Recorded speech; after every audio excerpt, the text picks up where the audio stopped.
Good evening and welcome to the Legislative Committee meeting on Monday, April 6, 2026 at 5 p.m. in the Council Chambers in the Parish Courthouse. Please silence all electronic devices and remove all hats.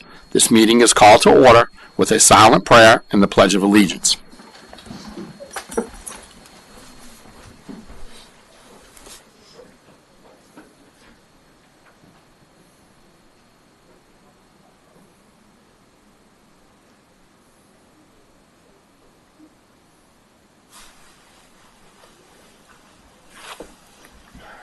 Pledge allegiance to the flag of the United States of America and to the republic for which it stands, one nation, under God, indivisible, with liberty and justice for all.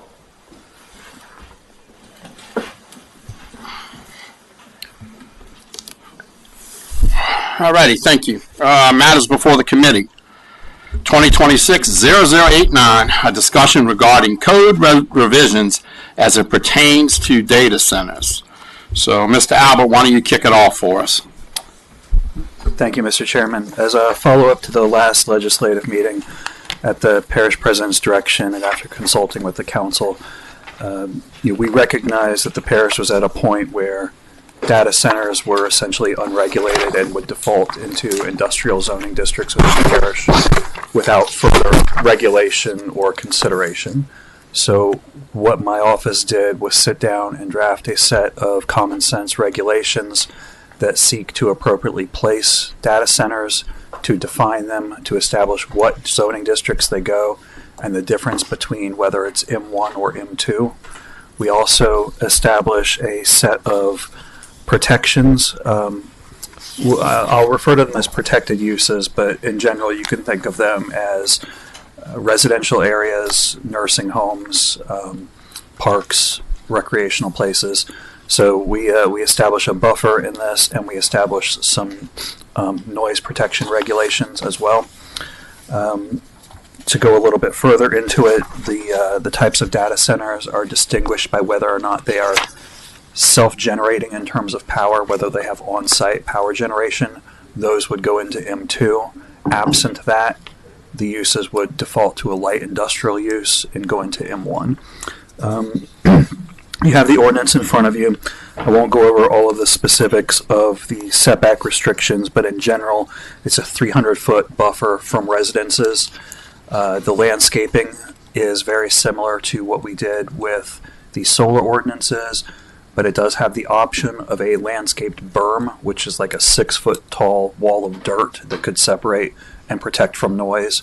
We have a sound regulation of 55 decibels at the property boundary for the data center use. And that's effectively ambient outdoor noise, which you would hear standing anywhere in your neighborhood. And lastly, we have some requirements for equipment screening. So the most noticeable part of one of these uses would be the generators or the substantial HVAC units causing sound, and those are required to be buffered and screened within the site. So I'll leave it from there, and if there's any questions about the ordinance, I'll do my best to help with that. Thank you. All right, Mr. Albert, thank you. Mr. Jewell, I believe you have some slides and some information you want us to review. Yes, Chairman, I'll just add to what Michael said. First, I want to talk about the fact that we have different level of data centers. Do we have the slide presentation up? So we put this together today just to kind of talk about the different levels because I think we're basing the actions that we're taking off of the ones that we're reading about every day in news articles and across the countries. Your hyperscale, Meta Hyperion, Richland Parish, Amazon, X, all these other folks that are doing these really large campuses, when in fact the vast majority of these types of data centers are not that. And they've been around for a while. So they've been around for decades. We'll go to the next slide, Sam. First, your smallest level of a data center. We'll go to the next slide. Can you click it? Okay, thank you.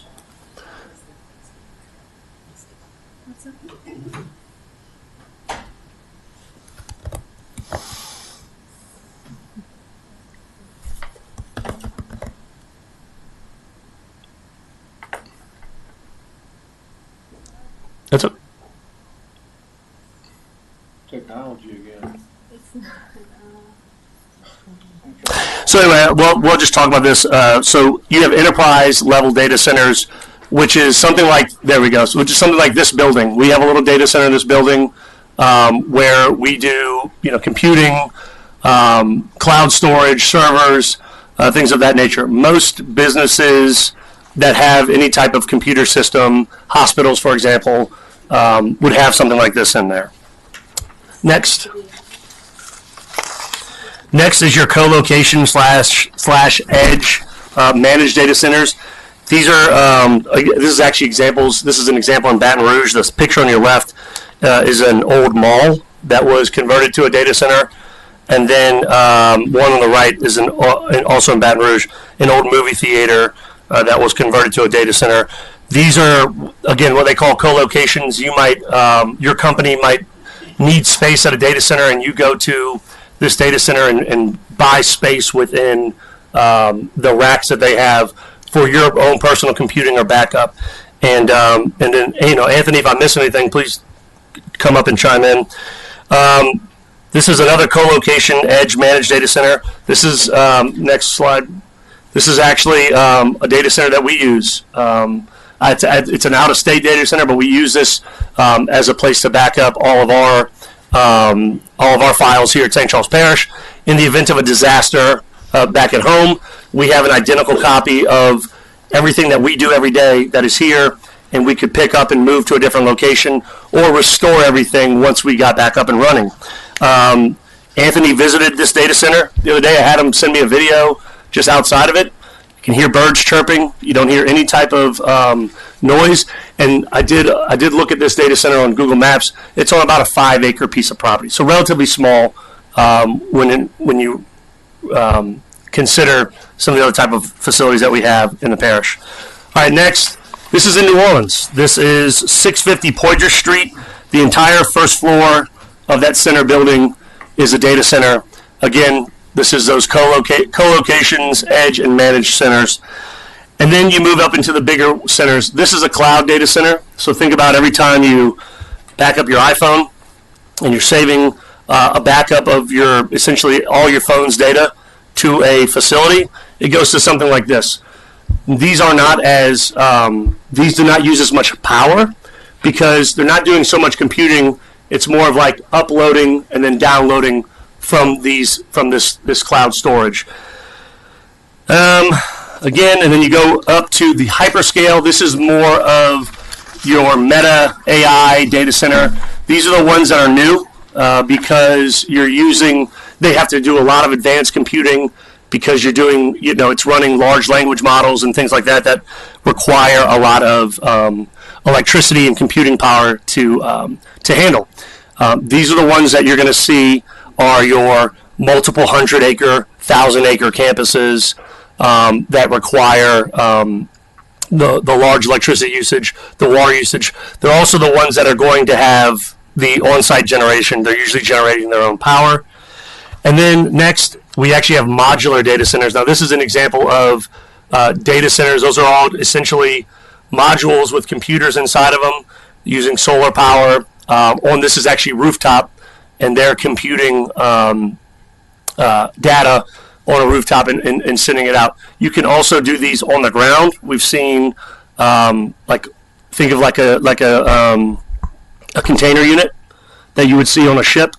Those be retrofitted or completely made for computing, and then you would put those into an area on the ground, sync them up, and they would get their computing process that way. So I wanted to just show you that because we really wanted to look at this ordinance from the perspective of making sure that we weren't going to inappropriately zone data centers that could actually be appropriately zoned in M1. And I think of a place like James Business Park, where you have large warehousing facilities, large office buildings that could be converted to a data center. No one would ever know. There wouldn't be a large number of people there. It wouldn't create a traffic problem. And presumably, that would be if Entergy had the power, depending on what the power demands were, to spare to be able to give to a data center like that. So And I'll mention that data center, if you go look at the one we use, which is in another state, is in a very affluent area. And it's surrounded by residential, apartments, other industrial type uses, warehousing, other things like that. So appropriately zoned, and we kind of look at those types of data centers as needing to be appropriately zoned within M1 under existing conditions.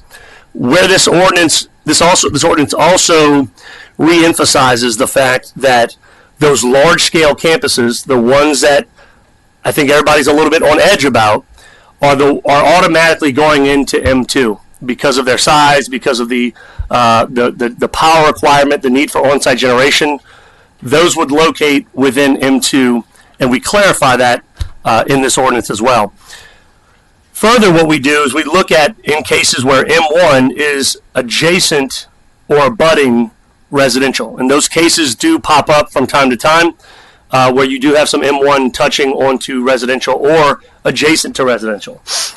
And what it says is that any instance where that M1 is kind of in a spot where we are up against residential, a new set of standards applies.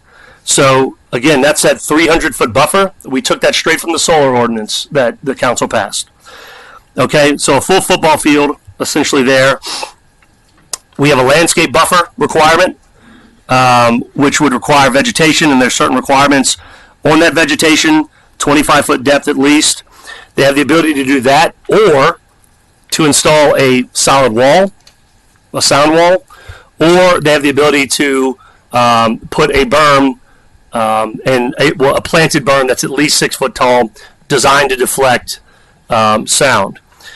In addition to that, what we require is, let's see here, screening for cooling and ventilating, including backup generation to help not only visually improve the look, but also to potentially block any sounds.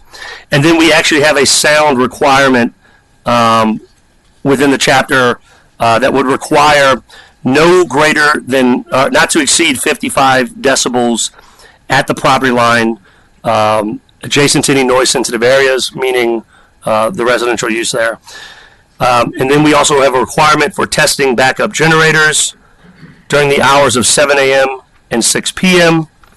And so what this ordinance basically says is we don't want you to put your data center next to residential. You can put it in M1 where it's zoned. If you're the really big guy and you got to generate your own power, you're going to M2, which has a 2,000-foot buffer. But if you're a smaller level data center, we don't want you next to residential. If you choose to, understand that you're going to have to comply with a whole new set of residential residential requirements that are going to be in addition to the requirements within M1. We think this is a pragmatic approach. It doesn't group all of the data centers together. If you recall, we originally wanted to do basically a megawatt requirement, but upon our research, we've learned that as this technology changes, in theory, the power that they consume will go down, which means a bigger and bigger and bigger data center could go into M1. And so we were originally going to decide to do that. We went against that because we know that that could quickly become outdated as technology advances. Again, I think this is a pragmatic approach. I think it doesn't prohibit the small level data centers, which are the vast majority of them, from locating in St. Charles Parish. And it basically sends a signal that the big ones, which again, I've said this at the last meeting, I do not believe we're a candidate for a 2,000-acre facility. I don't know where they would put it, or even a 1,000-acre facility. But if they do come to St. Charles Parish, they're going to go to M2 unless there was a change to zoning that would allow them to do it, which would have a full public process. With that, I'm sure I missed something, but I'll turn it back to you. Thank you, Mr. Jewell. All righty. File number 2026-089 is open for public hearing. Does anyone like to come up and speak regarding this item? Please do so now. Please state your name and address for the record, and you'll have 3 minutes to speak.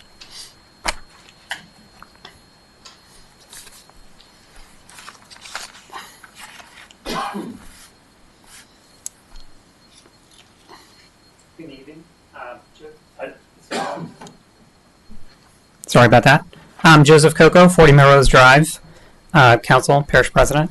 I work in biomedical informatics, which relies on some of these data centers and AI compute resources. And I appreciate the parish trying to get ahead of this. Like you've said in previous meetings, there's currently no data center that's looking to come to St. Charles Parish. The noise limit setbacks and landscape buffers and screening requirements in this ordinance are all good measures, and I'm glad we're talking about regulation. I'm glad we're taking regulation seriously for data centers in ways that we haven't always for other industries. Our noise ordinance, Chapter 24, exempts approved industrial operations entirely, for example. So this is definitely progress. But the ordinance has a significant gap. It treats all data centers the same, which President Jewell was arguing against that. What I would like to clarify is the main distinction is whether a facility generates its primary power on site. If it does, it's M2. If it doesn't, it's M1, which we were saying with a special permit. That means an AI data center pulling hundreds of megawatts from grid would be classified M1, assuming they weren't doing their own generation, with a 300-foot residential setback, along with some of those noise barriers that was discussed. The backup power provisions could make this worse. The ordinance permits emergency or redundant generation in M1 as long as it's not the primary power source. A large AI facility could have dozens of generators on site, hundreds of megawatts of backup capacity with associated fuel storage and emissions, and still qualify for M1. The ordinance also doesn't address water consumption or total electrical demand, two of the biggest impacts of AI data centers specifically. And it doesn't answer the fundamental question of, does this facility benefit our community? A general purpose data center, like President Jewell was mentioning, with storage and networking associated with it, could potentially attract tech companies and support local business infrastructure. An AI training facility runs GPUs at full load around the clock, employs a handful of people, and no company cares whether it's here or in orbit. Many jurisdictions distinguish this by using language like primarily for artificial intelligence processing or high-performance computing, and I appreciate that you struggled with how to define these things by megawatt or some other language. I think we should specify that in writing as best as possible, and I'd encourage the council to consider similar distinctions before finalizing this ordinance. Thank you. Thank you, Mr. Coco. File number 2026-0089 is open for public hearing. Is there anyone else who would like to come up and speak regarding this item? Please do so now. Please state your name and address for the record. You'll have 3 minutes to speak.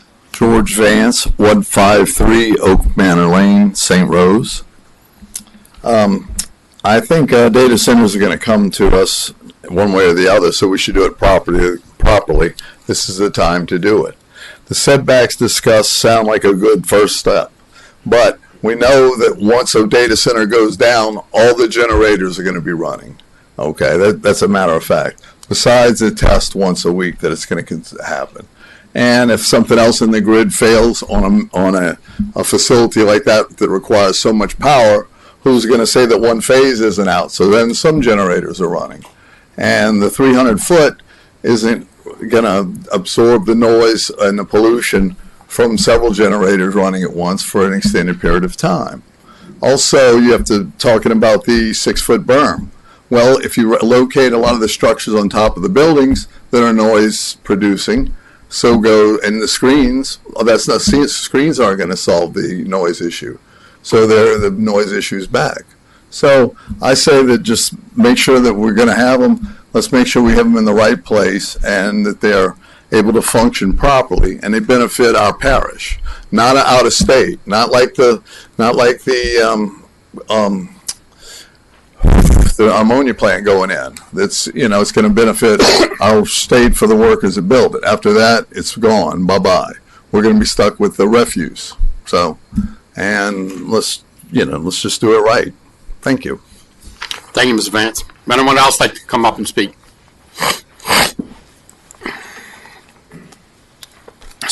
Please speak your name for the record. You'll have 3 minutes to speak. Hi, my name is Andrew Marcus, 2030 Rue Sucre. I'm a local investor here in Esperanza Business Park, pretty much all in on Luling. And I think a 1-year moratorium, which I believe is what's being proposed, is a really bad idea. Maybe I'm a little out of date, but I apologize if I am. Mr. Marcus, we're not going to be discussing that during this one. Well, if you want to comment during the council meeting when it comes up, I'll be more than happy to have you back up. But if you want to talk, we're talking about the ordinance that's proposed by the administration. So if you could stick to that, I'd appreciate it. Absolutely. So data centers are a really good idea for St. Charles Parish. We should figure out how to get them here. If you look at what's happening up in Richland Parish, I believe they're getting $90 million as a pilot for the area. That means that all the local residents, if we got something even half of that here somewhere, it's less that every resident has to pay in property taxes. I believe they've figured out how to bring people's energy bills down in the short term and with the deferred maintenance in the long term by having Entergy, make big upgrades that are going to bring down the deferred maintenance costs long term. It's the same thing with water and water capacity and wastewater. But essentially, we really, if you compare it to some of the chemical plant stuff that goes on here, I think it's about 100 times cleaner than that, just as lucrative, if not more. And anything we can do to keep these people here and, anything we can do to get them here would be a good move. And having some smart regulation would probably fit that bill. Thank you. Thank you, Mr. Marcus. Does anyone else like to come up and speak?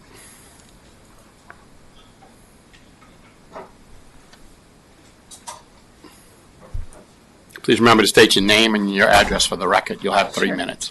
Hi, my name is Rebecca Hillburn. I live at 40 Melrose Drive. I am a trained artist and illustrator, and generative AI has put me out of work. One of my concerns is if and when these data centers start to break regulations, what are the penalties that are going to be put in place?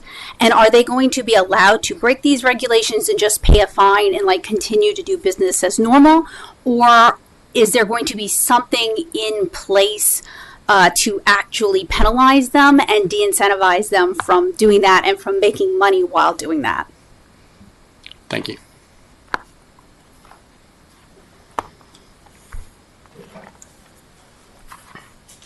Please state your name and address for the record. You have 3 minutes to speak. Hi, my name is Courtney Ficus. I live at 22 Bocage Drive in Destrehan. And I am really concerned about bringing AI and more data centers to St. Charles Parish. I think that the investments that we make are really not in the best interest of our community. From the power plants that we have here, all of these things that we really want to keep here for the money are really just poisoning us. And I really think that we need to consider our community members at a more human level. So just coming to say that. Thank you. Thank you, Speaker. Anybody else like to come and speak?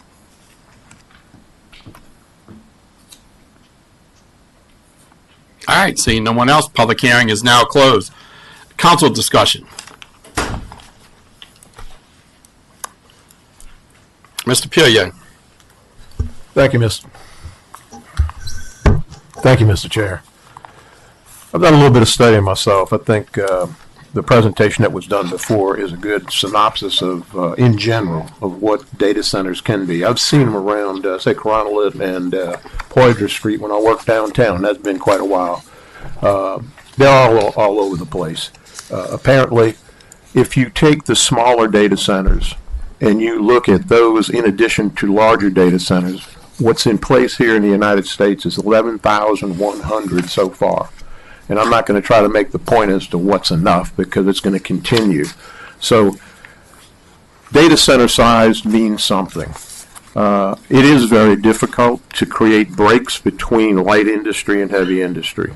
I know that our M2 allows an offset of 2,000 feet, which I think is wonderful.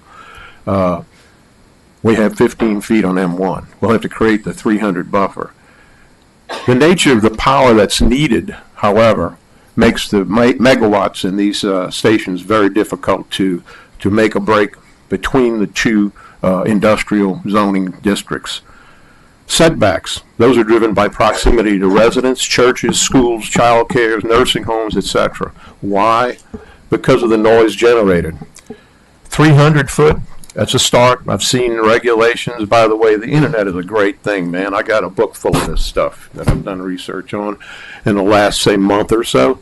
And it started going down a rabbit hole with Loudoun County, Virginia, who has about 2,000 of them. You know, it's hard to believe, but that's the number they have. And they're struggling right now because of their inability to get the amount of power over the transmission lines to route the transmission lines from what new power stations they're going to build. So they put, I wouldn't say a moratorium, but they've halted zoning.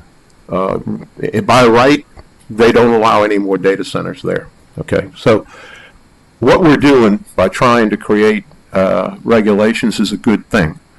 It's not an easy thing. All right, we have some regulations that I've seen that propose 1,000 feet for data centers. Again, it has to do with size. You got engine generators that could be mounted on top, they could be mounted off-site, you know, off the top of the buildings, but they're inevitable because these things are expected to run at a certain amount of time, and they're going to require backup power. Whether that's emergency power, where they have battery backup for smaller units, where they have UPS systems, who knows? But that's what you're facing with these things. It's their asset and they want to keep it running. But at least for backup in emergency. What does that imply? There are going to be certain types of engines. Diesel generators are rather common for backup stuff in these data center packages, even the larger ones. Then you get on to what type of fuel. Well, you also have turbine generators, gas-fired, natural gas-fired turbine generators. Those can get pretty big. Size-wise, maybe anything from about 3 megawatts up to about 50 megawatts. I was on offshore platforms. I worked on them for decades.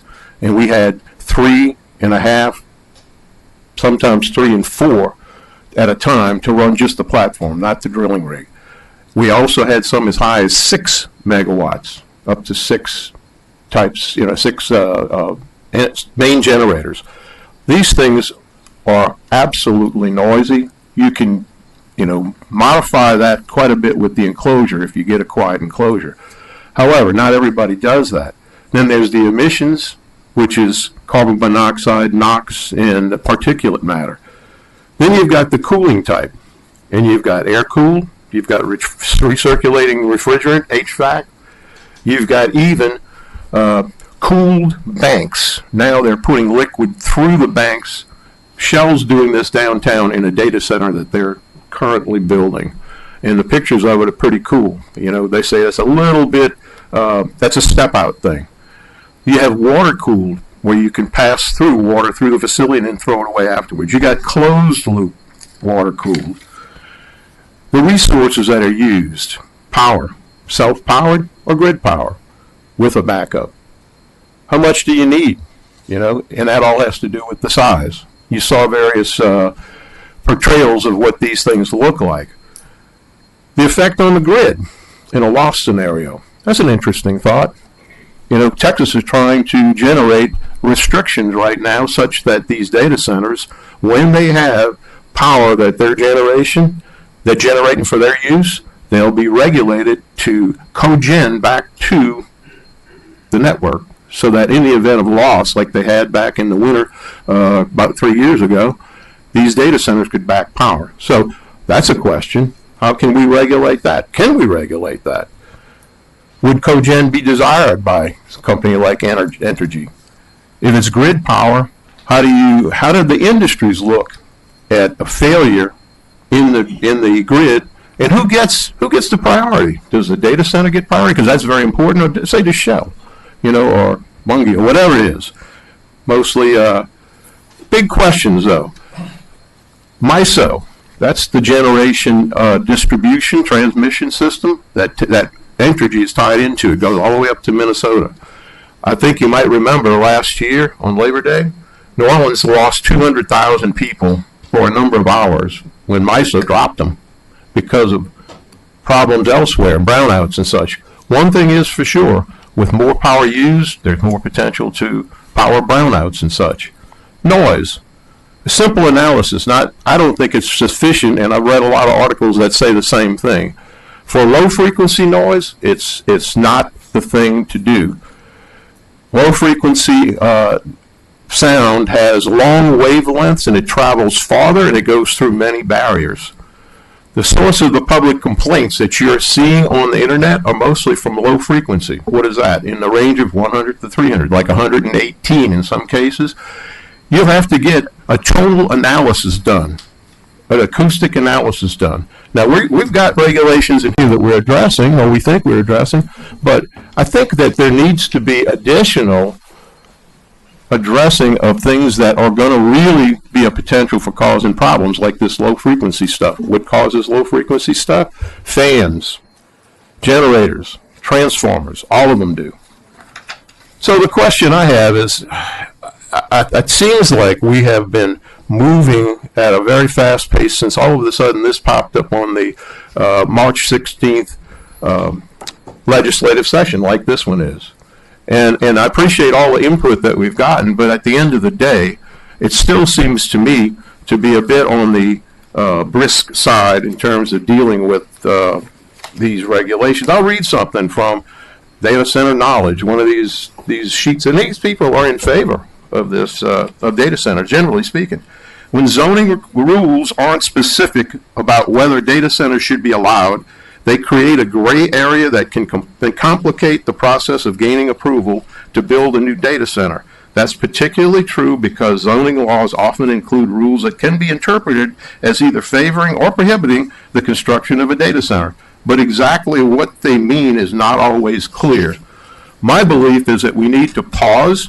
We need to take the time. We need to get some experts in the fields of data centers, acoustics, and other things like power feeding, and get them to participate so we can come up with something that will work for our parish and work for our community, for the people, which is what I want, certainly. I am not against industry. I'm going to state that right here. I'm not. So all of the things I've heard many times about various industries, guys, look, 85% of our tax base is from industry, so I'm not against it. And I'm not sure how much tax we're going to get out of the data centers, because we'll get an ITAP for sure. And is this stuff going to be something that Does not qualify for an ITAP. Does not? No. Okay. Do we get ad valorem taxes for all the equipment, for the building? What? Yes. Okay. So all I'm saying, guys, is I think we shouldn't push too quickly with this, and I think that this issue came up. We've spent a lot of time on it before. We've spent a fair amount of time on it now, and I certainly would foster going into this in more detail to come up with some regulations that are covering a lot more things than what we've shown so far. That's all I've got. Thank you. Thank you, Mr. Pilié. Mr. Jewell. Thank you, Chairman. Folks in the audience brought up a couple of things about whether the data center is going to come in and benefit our parish, and I don't know if that means that all of the computing power that is done has to only go to people, the demand within the parish, but that is uncharacteristic of all of the facilities that we have in the parish. I mean, ADM and Bungie send grain all over the world. Valero and Shell and Dow and Oxy they don't just ship things to St. Charles Parish or even Louisiana for that matter. They ship all over the world to the entire globe. So there's obviously a benefit for them being here. We get the value of the actual industry here. They do pay property tax. They do pay sales and use tax after construction. They do get an exemption if they meet certain requirements, and that's not set by us. It's set by the state. But Councilman Pilié, you mentioned like turbine generators. Yeah, that sounds real scary and real loud. Not scared of them. Well, does Waterford not have a turbine generator? You're talking about the nuclear plant? Yeah. So they've got steam generation for it. It's a turbine. It's a steam turbine. I'm personally not scared of turbines. Okay. It produces 1.1 gigawatts. So while we're sitting here talking about 5 megawatts, 50 megawatts, 1.1 gigawatts. Oxy has their own power plant on site that can not only power their entire facility, but has excess power to go onto the grid. So we talk about large water users, we talk about large electrical users. We've been doing that for 100 years in this parish. We have facilities that have their own dedicated substations, their own dedicated power plants on site. They use tremendous amounts of water. Again, I'll say this statistic like I said in the last meeting. We have 20,000 customers who use our water, who have water meters in this parish. 10 use 50% of all the water we generate every day. And we produce about 10 million gallons a day.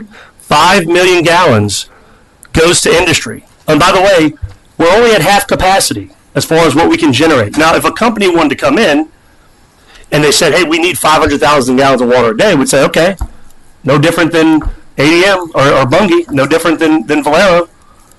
Here you go. Oh, look, you need a 12-inch line. There's only an 8-inch line there. You're going to have to go in and update that and upgrade the infrastructure to be able to feed your plant. We do that all the time.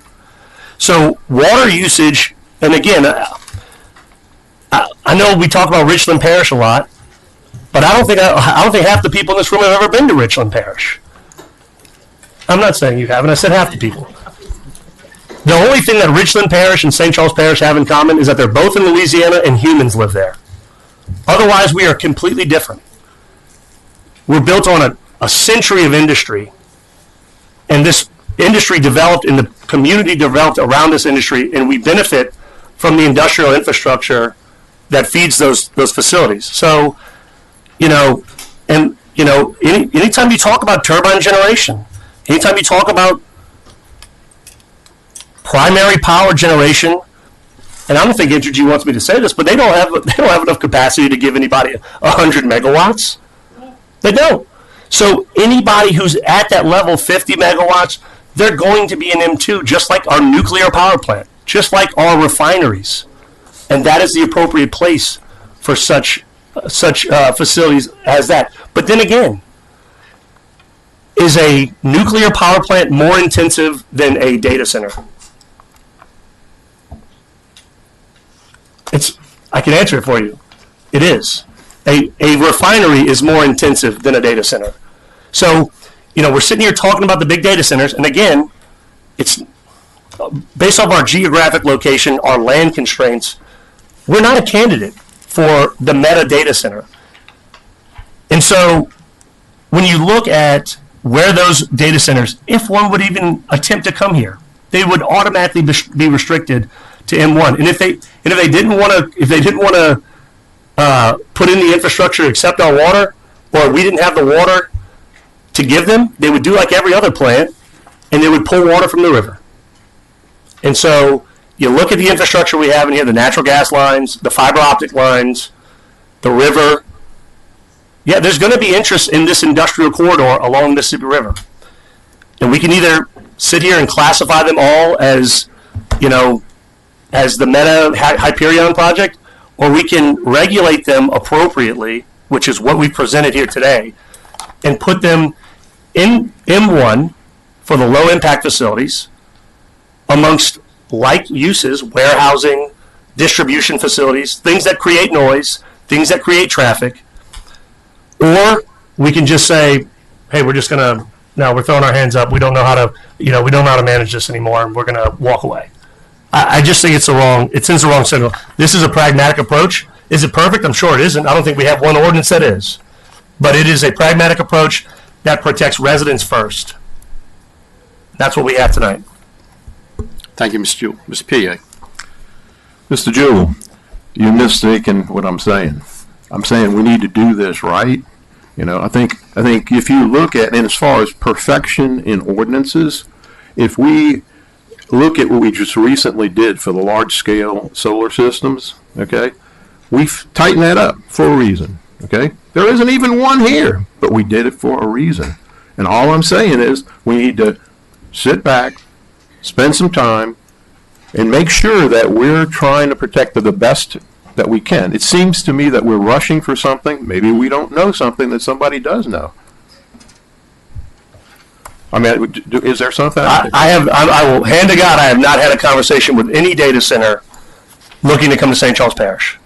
So, I don't, like to be, I don't like the insinuation that we're trying to rush in. If that were the case, if I really wanted to make sure that we got a data center, I would try to keep regulation from happening so that we were more attractive than anybody else. But here I am making sure that they effectively can't locate next to residential. And so that's essentially what the solar ordinance did, isn't it? Right? We effectively banned them next to residential. We banned them in the smallest acre, the smallest square footage, which was 10,000. Correct. Look, I know that buffer. I banned the it. numbers. Look, we're going to have a discussion. We're not going to have a back and forth. Okay? Ms. Pierre, you have the floor. And Mr. Jewell, if you'd like to respond when he's finished, I'll be more than happy to allow you some time. Ms. Pilié. Okay. I'm saying that as far as the regulation, if it goes forward like it is, it doesn't protect the public from things is very simple as noise, It's primitive. It can be improved. The data centers vary all over the map. The sizes of them do vary all over the map. 100 megawatts is possible. I grant you that. Probably people aren't interested in doing that here, but there's some footprints in Houston where they're taking and stacking things up eight floors high, and they're achieving things that are like 50 megawatts in that space. So, and that adds up to about a couple of acres footprint. What I'm trying to caution people here is don't try to just slam something out and say, well, this will fit for everything. It doesn't fit for everything. And if we try, we can come up with better regulations. That's what I'm saying. Thank you, Mr. Pilié. Mr. Jewell. I'll just follow us up with, we are certainly not Houston. And if you go and look at the DOE's website, National Institute for the Rockies, and you look at where data center demand is, there's a tremendous amount of data center demand in Texas. There's a tremendous amount of data center demand in the Northeast. You mentioned Virginia, especially Loudoun County. Now, I'll mention Loudoun County, they get about $1 billion a year in property tax revenue from data centers, just data centers. Now, they started regulating because they allowed by right for so long, and they had these instances, and their main issues were these instances where data centers were locating close to residential areas where they did not have the infrastructure or the protections in place. So they had a reactionary, they were reactionary to the data centers after they got to a certain point. They basically said, okay, well, we rode this wave and this has been really good, but hey, we want to back off now. We're being proactive here. We're being proactive with this, that if one does come, we can prevent it from going into a residential area. And for some reason, if it would choose to do if it would choose to want to locate near a residential area where I haven't created a spot zone, but maybe a spot zone exists, then those regulations would apply. But why would we not? What would be out of place for a small data center in James Business Park? It wouldn't be, and nobody would even know it's there. Just like on Dufresne Parkway, if you put a small level data center there, nobody would know what was there, because the small data centers, and the vast majority of them, and again, I think we're looking at this very myopically, because we're looking at only these big ones that are the ones that you're citing. I mean, you're citing an 8-story building. Everybody is talking about metadata center. We're talking about the big ones, the ones that use a lot of water, the ones that generate their own power. And we're not talking about the ones that make up 95 to 99% of all the data centers. We don't need to regulate those out of St. Charles Parish. We don't need to create regulations where none needs to exist. M1 is a light industrial zone, and they fit into light industrial. If we were talking about putting them by right into commercial, I think we would have an issue. I think we would be on the same page with that. But M2 for the big ones, for the normal ones, M1. That's what we have here, and protections in place for residents. Mr. Pilié. Thank you, Mr. Jewell. Thank you, Mr. Chair. Some of these examples that I see in literature searches that I've done for existing facilities, even smaller units, could cause serious problems with backup power, noise, and things of that nature. Okay, I'm not saying, so we're trying to say everybody's going to large. That's not what we're saying. We're saying large, medium, small. They're all over the map. So what do they consist of? So how do we protect the public in the event that you do get someone, and do Freedom Park, it's going to be right over there across from Ashton, I guess, 310. I've got reports showing that noise coming from some of these facilities can go as much as a half a mile to a mile. And this is low frequency noise. So I'm just saying that we can't ignore things that could and probably will be a problem if we allow these things to happen. Take the time, figure it out, make the regulations that do take care of some of these gaps that are significant, very significant. Thank you. Thank you, Mr. Pilié. Mr. Jewell. Chairman, I'll say I believe we've done that in this ordinance, and what I would say too is I think it's to talk about backup generation as like a potential nuisance. In the event of a power outage, I just had one at my house over the weekend. All I hear is generators humming all over the place. You don't think all of these facilities in St. Charles Parish now don't have gigantic, 1 megawatt, 2 megawatt generators powering facilities? In the event of emergency, all bets are off. I mean, and we want our businesses up and running as much as we possibly can post-storm. A lot of them are very important, and it's critical that they remain running post-storm. So, we have some requirements in here about when generators would be able to be tested. But to say like backup generation, in the event of an emergency or a power outage, it's kind of expected that a facility would be allowed to run their generators until they come back onto line. Where the noise comes from, where the big noise comes from, the noise that you're talking about, it comes from on-site generation of running a power plant. It doesn't come from a small level facility that has a couple of AC units running to keep the inside of a data center cool. The ones that we're talking about, again, that use the power, that use the water, are the ones that are going into M2, that have a 2,000-foot buffer, again, against residential. But then again, we're building two more natural gas facilities right down the road. They make a lot of noise, and that'll be two more in addition to the probably 3 or 4 that we already have. So I think we're talking in circles here, because something that would make some sort of noise like you're talking about, that low frequency noise, is already going to be in them too, that is generally away from the public, away from residential areas, with a 2,000-foot buffer. Thank you, Mr. Jewell. Mr. Pilié. Again, we're saying stuff that's, apples and oranges. The bottom line is facilities need cooling, they need power, they need space. And certainly, you do need backup generation for something that's a critical use. And if it was my facility, I sure would want it. I mean, in the refineries and offshore, we have them, but to say that we can just prove, that a certain decibel level is going to keep people's noise levels down without doing more analysis on low frequency stuff, say like fans, because cooling fans are the ones that are one of the biggest problematic issues. Generators too, so I mean, we stand a chance of addressing these things. And if we say that we're just going to take this, fair enough, what's going to end up happening, just like I read before, people will find loopholes. They will. That's really all I got to say. We're arguing over stuff that's not going to change between us, I think. Thank you, Mr. Pilié. Ms. Fonseca. Thank you, Mr. Chair. Michael, thank you and your team for bringing forth these, this ordinance in such a short time frame.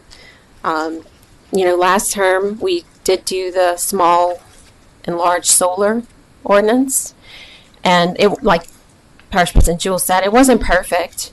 But then, this term, a few council members took a look at it and enhanced it, and we have a better product now. And my point in bringing that up is that at least we have something here that we can, it's a good starting point.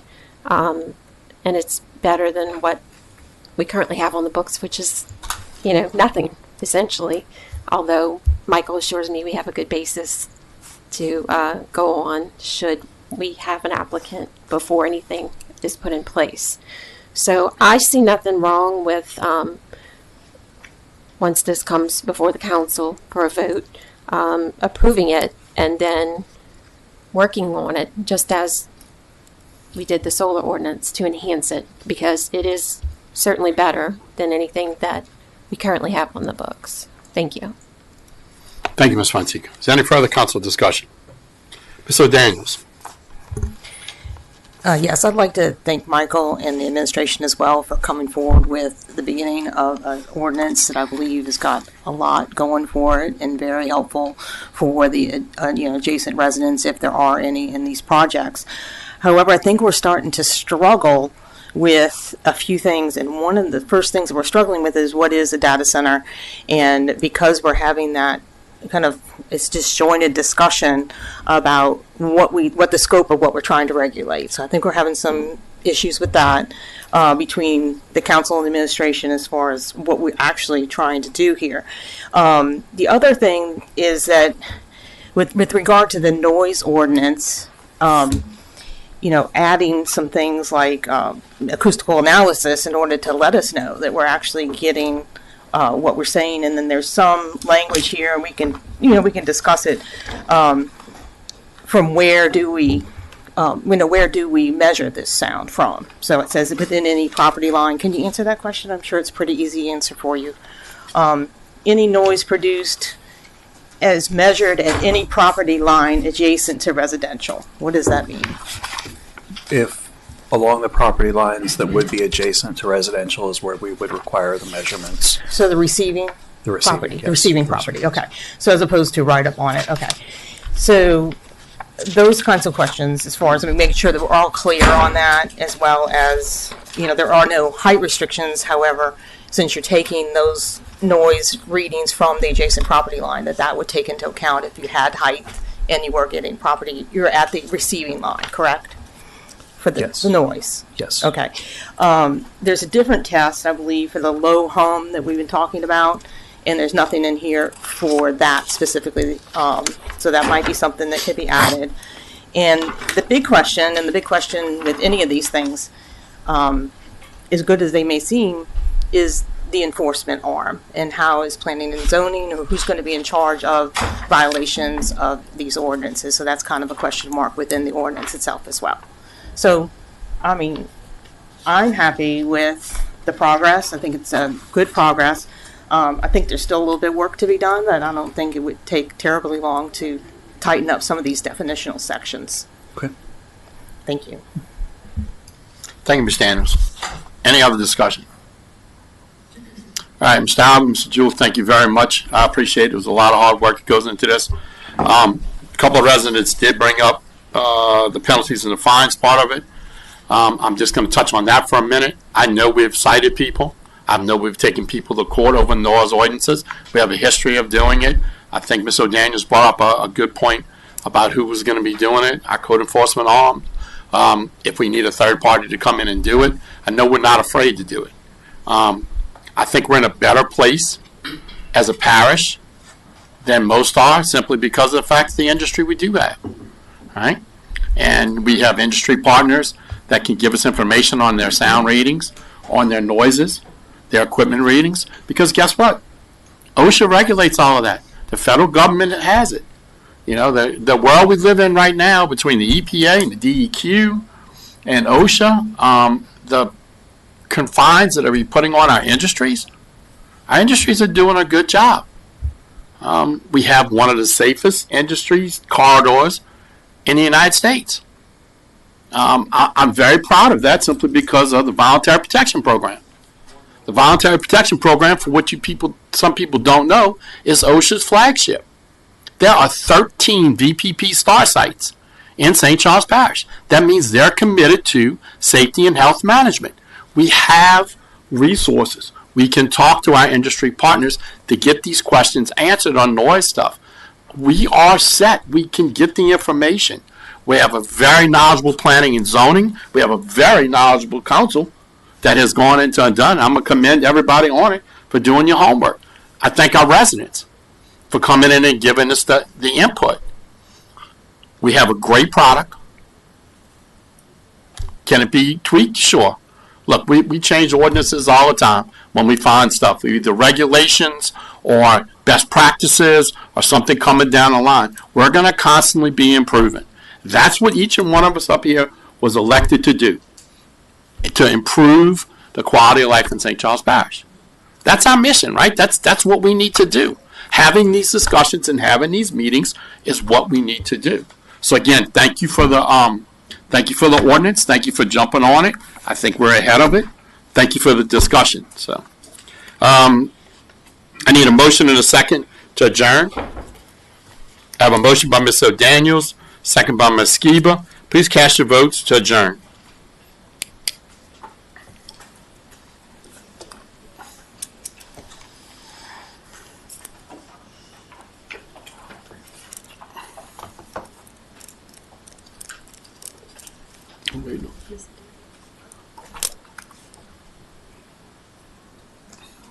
And that motion passes. We're officially adjourned at 5:58.